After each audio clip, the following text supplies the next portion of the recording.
اسرائیل سے اظہار یکجہتی، امریکی وزیر خارجہ اینٹونی بلنکن تل ابیب پہنچ گئے۔ مختصر دورے میں بلنکن اسرائیلی حکام اور فلسطینی صدر محمود عباس سے ملاقات کریں گے۔ اسرائیل سے ہمدردی کے لیے آنے والے برطانوی وزیر خارجہ سائرن بجتے ہی بھاگ نکلے۔ جیمز کلیورلی اور اسرائیلی ہم منصب نے دوڑ کر جان بچائی۔ دونوں نے قریب عمارت میں پناہ لی۔ اسرائیلی دہشت گردی سے غزہ اور مغربی کنارے میں شہداء کی تعداد 1200 ہو گئی۔ 5,500 سے زائد زخمی ہوئے۔ غزہ میں 6.5 لاکھ افراد پانی کی شدید قلت کا شکار۔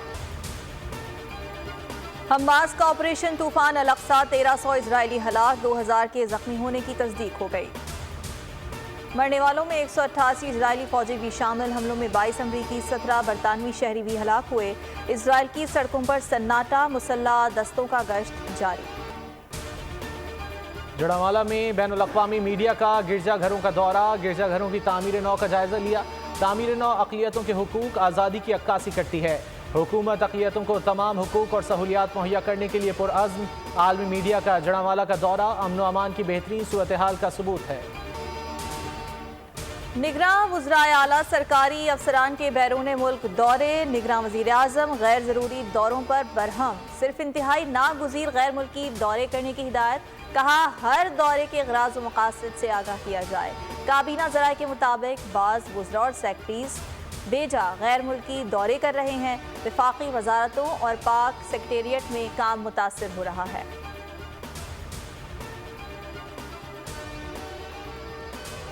پولیس کی اب اپنی عزت نہیں رہی، لگتا ہے پولیس اب کرائے کی پولیس بن گئی ہے۔ چیف جسٹس قاضی فائز عیسیٰ 70 تولے سونا کمیٹی کیس میں غیر معیاری تفتیش پر برہم۔ کہا پولیس اور پٹواری کا شاہی سسٹم ختم ہونا چاہیے۔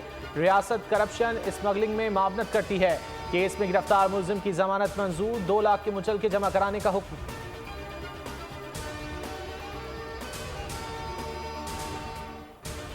ایوسٹن انجیکشن اسکینڈل کی تحقیقات میں اہم انکشافات۔ ایوسٹن میں ملاوٹ کے ثبوت ملے ہیں۔ ذرائع محکمہ صحت کا کہنا ہے انجیکشن کی مقدار بڑھانے کے لیے پانی ملایا جاتا تھا۔ انجیکشن تیاری کے مقامات پر صفائی کی ابتر صورتحال پائی گئی۔ ڈریپ ایکٹ کے تحت انجیکشن کے الگ الگ ڈوزز بنانا جرم ہے۔ انجیکشن سے بیشتر مریضوں کی ایک آنکھ متاثر ہو چکی ہے۔ D G ranger Sindh major general Azhar Waqas کا اندرون سندھ کا دورہ، کنکوٹ اور کچے کے ڈاکوؤں کے خلاف جاری آپریشن کا جائزہ لیا۔ جاری آپریشن پر اطمینان کا اظہار۔ ڈی جی رینجرز نے ڈاکوؤں کی کمی گاہوں کا فضائی جائزہ لیا۔ ڈاکوؤں کی سہولت کاری میں ملوث افراد کی فہرستیں تیار کرنے کی ہدایت۔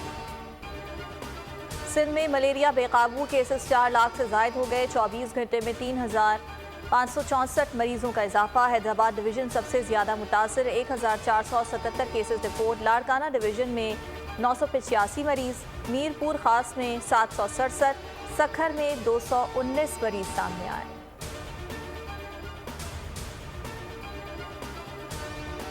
جناح اسپتال کراچی کے شعبہ امراض نسواں میں عملے کا بحران، حاملہ خواتین در بدر۔ ایمرجنسی آپریشن غیر معینہ مدت کے لیے ملتوی کر دیے گئے۔ ایمرجنسی کیسز کو پرائیویٹ اسپتالوں میں بھیجا جانے لگا۔ شعبے میں 1 ہفتے سے سرجری بند۔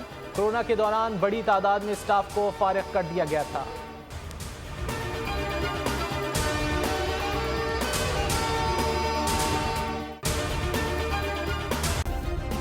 سبسکرائب کریں اور بیل دبائیں تاکہ کوئی خبر رہ نہ جائے۔